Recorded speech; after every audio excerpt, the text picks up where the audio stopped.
algo muy especial que es el cinto de la verdad. ¿Listo? Entonces, espérenme, yo abro acá. Listo. Ahora sí. Entonces, hoy vamos a empezar a trabajar el cinto de la verdad. ¿Listo? La idea es que hoy trabajemos este especial tesoro de la palabra de Dios y dice así Efesios 6:14, para que pantalla, dice Efesios 6:14, manténganse firmes, ceñidos con el cinturón de la verdad. ¿Listo? El cinto o cinturón es este que ustedes ven acá, que yo les voy a señalar. Si ustedes se dan cuenta, en medio del soldado, el cinto es lo que ceñía sus lomos. Haga de cuenta hoy cómo ponerse un cinturón. ¿Listo? Para que lo tengan ahí presente. Entonces, el cinto es como una especie de cinturón. Les decía a ustedes la vez pasada que ese cinto era el que les permitía tener más fuerza, Ya. ¿cierto? O cuando iban a cargar algo, precisamente se utilizaba el cinto. ¿Listo? Entonces, para que lo tengamos en cuenta, hoy vamos a trabajar entonces todo el tema del cinto. En el soldado romano, vamos a ver un poquito qué significaba en el soldado romano. Entonces, este cinturón hacía parte de la armadura, como habíamos hablado hace un momento, y mantenía todas las partes unidas de la armadura, pero también sostenía algo que se llama la vaina. La vaina era como esa estuche donde se metía la espada. Usted yo sé que ha escuchado mucho, haz que esa vaina, pues la vaina precisamente es vuelvo y le repito, como el estuche donde los soldados guardaban la espada importante, porque era en el cinto donde podían guardar la vaina o tener la vaina y en la vaina podían guardar la espada. Me encontré con un estudio bíblico de donde voy a impartir mi enseñanza.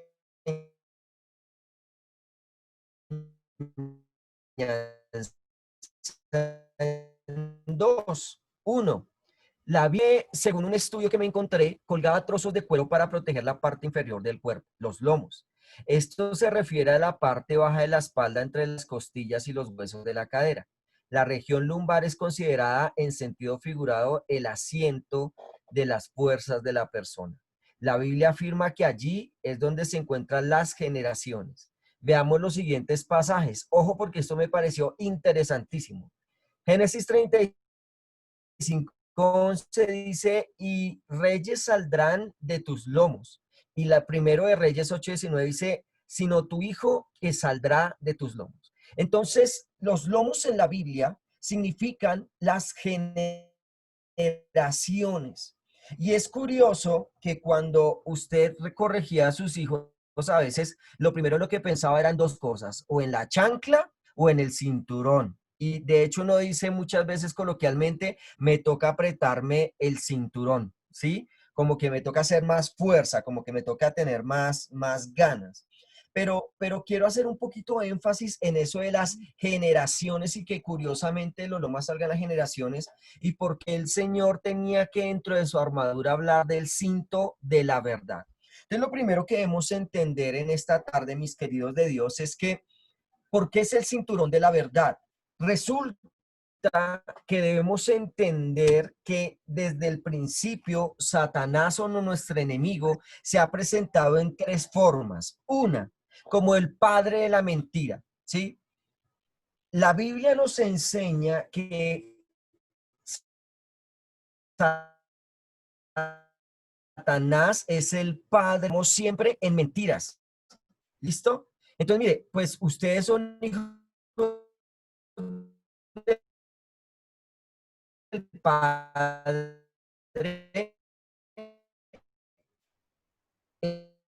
el diablo y les encanta hacer las cosas Se escucha súper malvadas que él hace. entrecortado. Él ha sido asesinado. ¿Listo? Entonces, ok, él pretende que vivamos Mi padre, Edward, se escucha entrecortado. siempre en la mentira. ¿Listo? Para Edward, que para todos sea.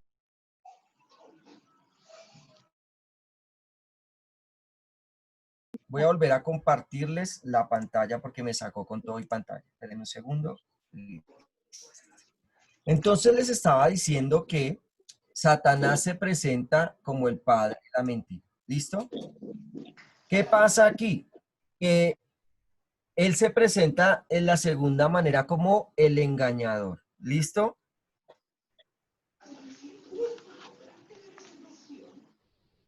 Pero temo que de alguna manera su pura completa devoción a Cristo se corrompa, tal como Eva fue engañada por la astucia de la serpiente.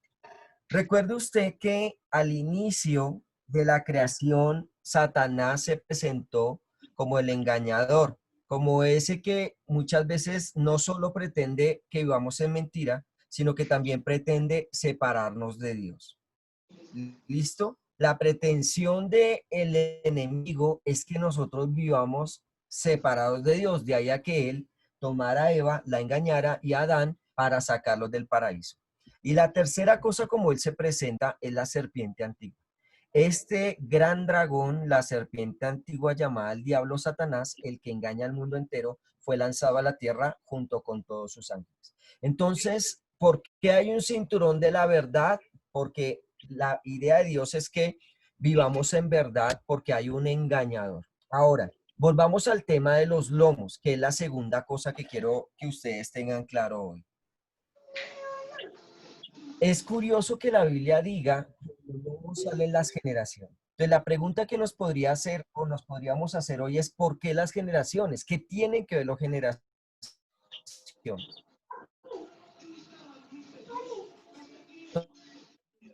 Entonces, vamos a definir qué es una generación. No sé si usted se acuerda que había el griego, y el griego era gen, una familia, un conjunto de personas que han nacido en la misma época, que representan un determinado momento histórico. Se dice que las generaciones cambian más o menos cada 40 años. De hecho, en este momento estamos viendo una nueva que las generaciones son caracterizadas por diferentes cosas. Las generaciones son muy importantes porque el inicio o Satanás siempre ha querido no solo engañar a los hijos de los hijos y hasta la cuarta generación, dice la escritura. Ahora, miren lo que me dice Jueces para poder explicarles un poquito de esto. Porque ya Josué había despedido al pueblo y los hijos de Israel se habían ido cada uno para para la heredad que le correspondía, 7. Y el pueblo había servido con el 8. Pero murió Josué, hijo de Nun, siervo del Señor, siendo de 110 años. Y lo sepultaron en su heredad en Timnán Será, en el monte de Efraín, al norte del monte de Gaz. Y toda aquella generación también fue reunida a sus padres. Y se levantó después de ellos otra generación que no conocía al Señor ni la obra que él había hecho por Israel. Es curioso que hay generaciones que son marcadas por ser generaciones muy espirituales, pero hay otras generaciones que no quieren conocer nada de Dios. Y mire que cuando nosotros vemos todo lo que Josué hizo, es curioso que los hijos ya no quieran conocer a Dios. Y eso no está lejano a nuestras vidas. Hay momentos donde nosotros como padres queremos conocer a Dios, pero nuestros hijos ya no. Y entonces es cuando nos empezamos a romper la cabeza y a decir, ¿cómo voy a hacer para que mi familia y mis generaciones conozcan a Dios? ¿Listo? Entonces hay un salmo que me gusta mucho y es el Salmo 78 y se lo voy a recomendar. Mire lo que dice el versículo 8 al 12. Entonces no serán obstinados, rebeldes e infieles como sus antepasados,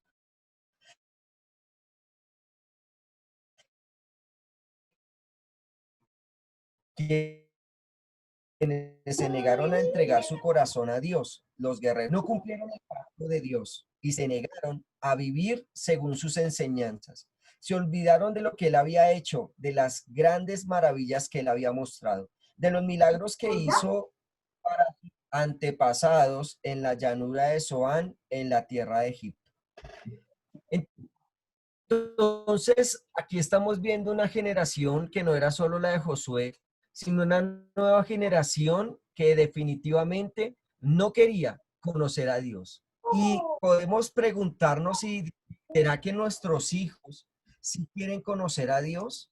¿Será que nosotros vemos que nuestros hijos están también caminando como queremos nosotros a Dios? ¿O será que nuestros hijos están cada vez más lejos y yo más preocupado? Entonces, mire el título que les coloqué en esta diapositiva, porque una generación no podría conocer a Dios. Entonces, voy a hablarles de algunas cosas que como padres podemos influir para que nuestros hijos no conozcan a Dios. Entonces, la primera, no conocían a Dios, no les hablan de las cosas de Dios.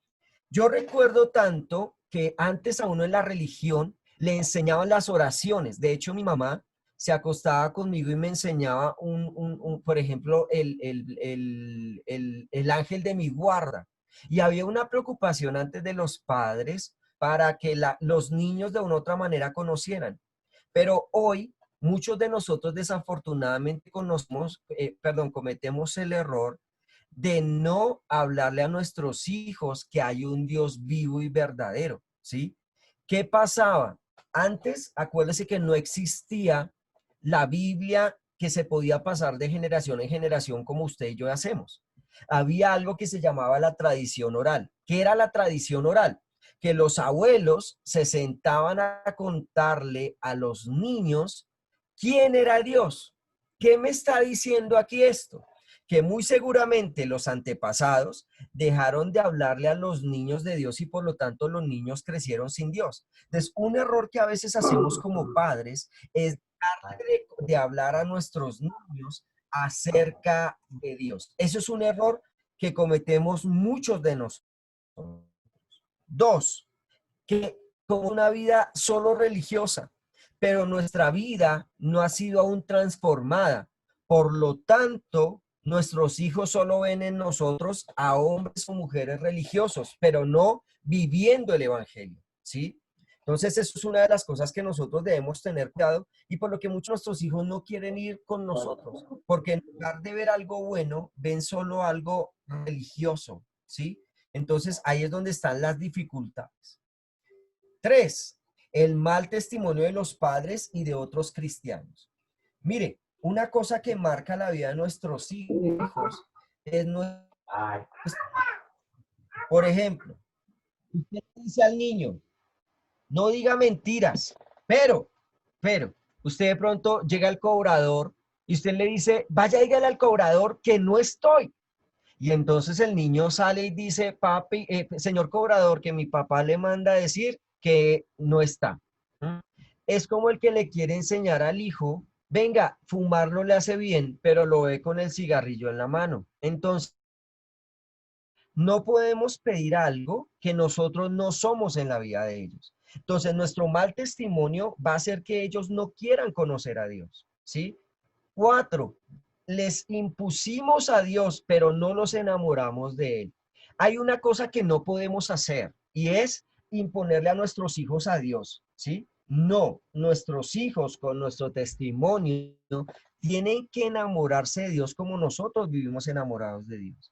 Cuando nos imponen las cosas no nos gustan, no nos parece. Entonces, no es necesario imponer a Dios, pero sí mostrárselos para que ellos tengan la oportunidad de conocerlo. ¿Listo? Hay algo que nosotros hemos cometido como padres, y es que confundimos la libertad con el libertinaje. Y aquí me voy a detener un momento. Diana, Dianita Ortiz, ¿entiende la diferencia entre libertad y libertinaje? Ayúdanos un poquito acá en el grupo. Si entiendo la diferencia de qué pasa. Entre libertad y libertinaje. Ok, Paz. Bueno, es que la libertad puede ser la acción que tenemos nosotros para ejecutar las cosas o ejecutar momentos o diferentes acontecimientos. Libertinaje ya es cuando nos excedemos y hacemos esas acciones sin límite. Ya no vemos que de pronto es hasta un punto o hasta cierto momento puede que arriesguemos algo, sino que ya nos vamos en un momento ya más exagerado o sin límite. Ok, Dianita, muchas gracias. Póngale cuidado a lo siguiente. Les quiero hacer una pregunta y quiero que usted se la haga ahí donde usted está. ¿La Biblia me prohíbe? Porque hay mucha gente que a veces no llega a la iglesia porque dice, ah, es que ustedes me van a prohibir de todo. O más bien, hágase la pregunta, o la Biblia, más bien en lugar de prohibirme, me advierte. Hágase esa pregunta en esos 5 segundos. ¿La Biblia me prohíbe o la Biblia más bien me advierte? Yo le voy a decir, cuando la Biblia me dice no matarás, sin duda alguna el no es un imperativo y una imposición, ¿sí o no? Pero cuando usted lo piensa, si la Biblia me dice que no mate, no será o de pronto con personas odiándome. Le voy a dar otro ejemplo. La Biblia dice, no os embriaguéis con vino porque eso causa disolución. En otras palabras es, no te emborraches porque eso te trae problemas. La pregunta es, venga, cuando la gente se emborracha regularmente no termina mal, no terminan problemas. Entonces, mire que la Biblia a mí no me está prohibiendo nada. La Biblia me está advirtiendo. ¿Y qué es lo que pasa con muchos de nosotros estas cosas? Porque nosotros como padres olvidamos nuestro papel como papás, dejamos que ellos hagan lo que quieran y no les enseñamos que ellos tienen libertad, pero sí les enseñamos a que pueden hacer lo que ellos quieran. Muchas de las quejas de nuestros abuelos, por ejemplo, es que eh, los muchachos no tienen límites. Los muchachos no quieren obedecer reglas. Le voy a dar un ejemplo sencillo de lo que nos está pasando hoy.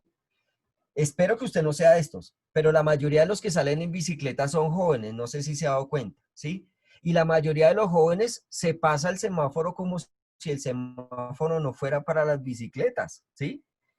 Ayer que salí un momentico en el carro, hoy, perdón, en la mañana, yo fui a pasar el semáforo tranquilo cuando una bicicleta se me atravesó y yo llevaba mi semáforo en verde, menos mal yo no manejo tan rápido. Y si no hubiera sido porque yo tengo reflejos y freno, me lo llevo. Y yo le pité, obviamente, y el señor, en lugar de decir, oiga, discúlpeme, no, me insultó. Entonces, cuando uno dice, muchas veces hemos enseñado mal las generaciones y es tristemente porque nosotros como padres no les hemos enseñado y los dejamos hacer lo que quieran. Dicen una grosería cuando son bebés y ¡bravo! ¡Bravo! El niño ya aprendió a hablar, ¿cierto?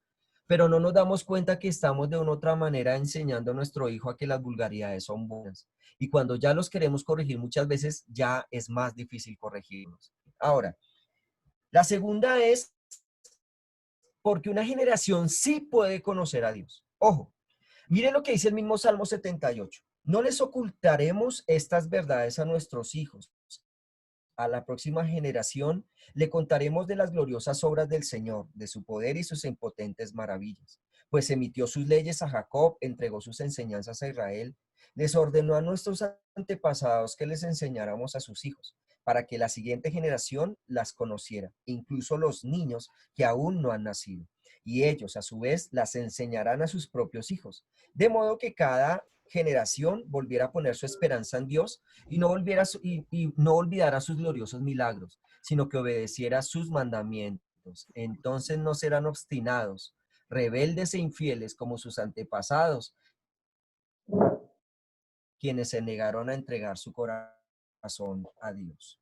Otras versiones tienen, en lugar de decir obstinados, contumaces. Algunos podrían decir, venga, ¿qué es contumaz? Es como cuando uno tiene un tomate, no señor, pero aún así sigue haciendo mal. Eso es una generación contumaz.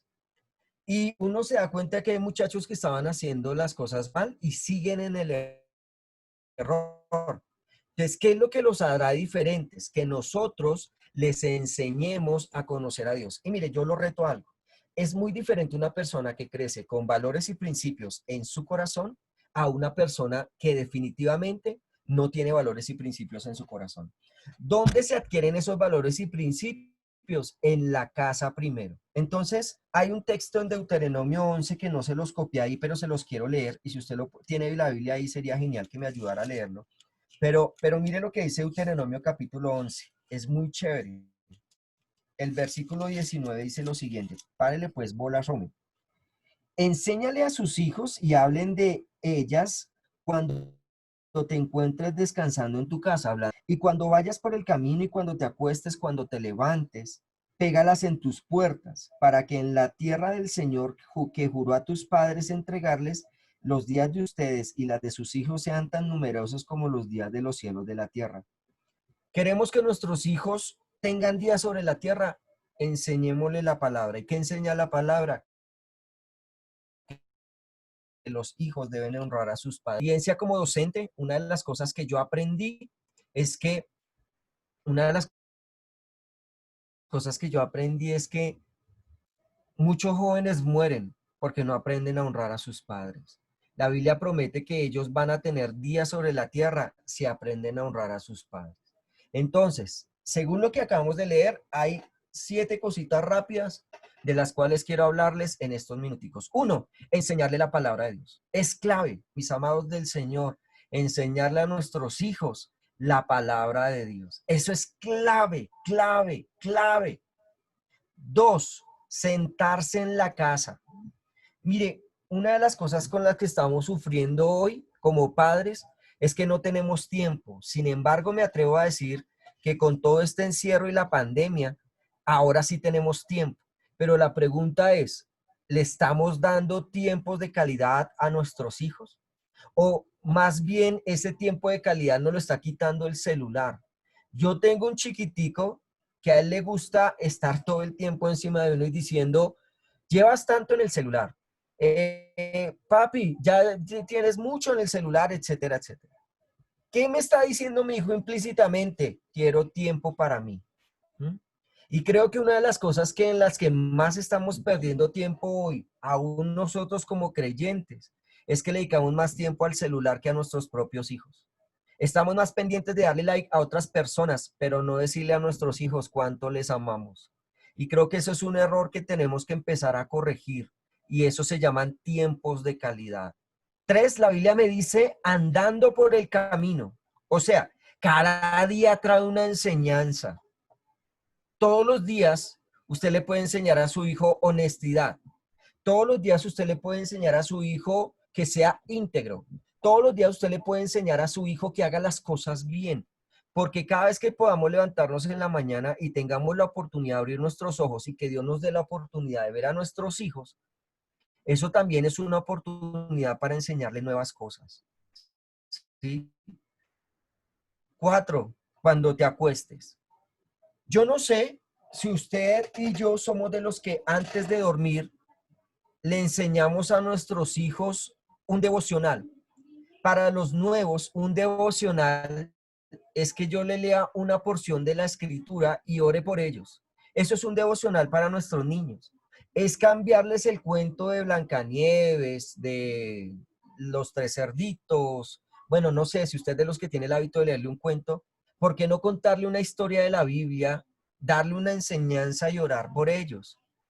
De hecho, algo muy bonito que tienen mis pequeños, y permítame utilizarlos como ejemplo, es que ellos no me dejan acostar sin que les haga devocional o que mínimo oren las noches con ellos. Eso es clave cuando te acuestes. 4 o 5 mejor, cuando te levantes. Es importante bendecir a nuestros hijos, ¿sabía?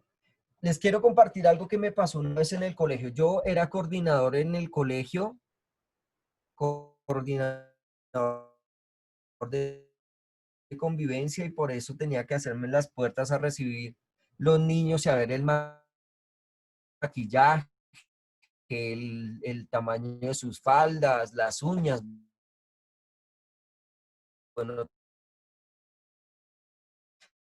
pero hay un ejemplo que nunca olvidaré y es que una vez vi dos casos. Uno, llegó una señora afanadísima diciendo, y ese niño entró llorando al colegio y vuelto una nada. Pero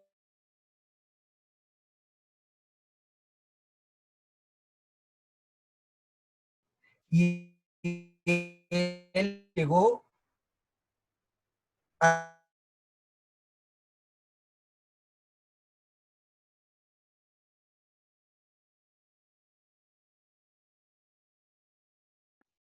Lo saco un momentico y ya vuelve a